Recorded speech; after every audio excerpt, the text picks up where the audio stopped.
This question is from NCERT Physics, Chapter 3, question number 3.3. At room temperature 27 degrees Celsius, the resistance of a heating element is 100 ohms.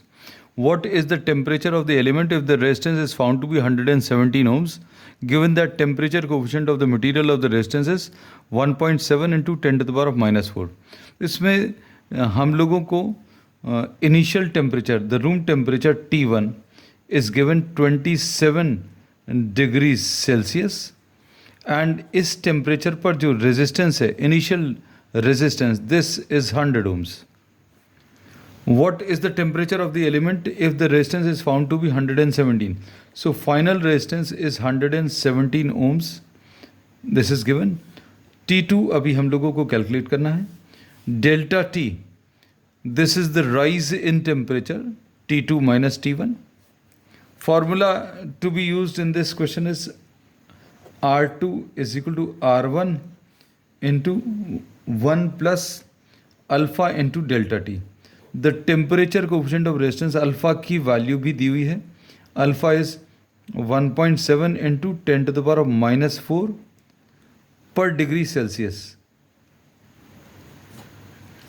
अब इसमें R2 की value रख दीजिए, 117 है, is equal to R1 is 100 into 1 plus alpha की value 1.7 into 10 to the power of minus 4 into delta T.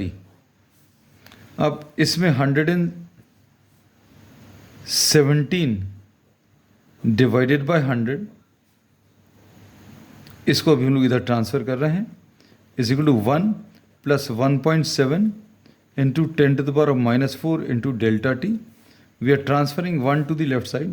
So 117 divided by 100 minus 1 is equal to 1.7 into 10 to the power of minus 4 into delta T. तो ये कितना आ जाएगा simplify करने पर? ये 117 minus 100 divided by 100 is equal to 1.7 into 10 to the power of minus 4 delta T.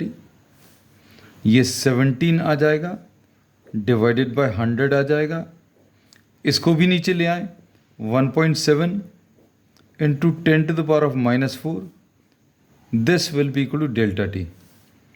अब 1.7 जो है 17 से 10 टाइम्स कैंसिल होगा, एक ये भी कैंसिल होगा, ऊपर अगर ट्रांसफ़र करें 10 to the power of minus 4 को, तो ये 10 to the power of 4, नीचे एक 10 बचा है, ये डेल्टा टी आ जाएगा जो कि T2 माइनस T1 के बराबर है.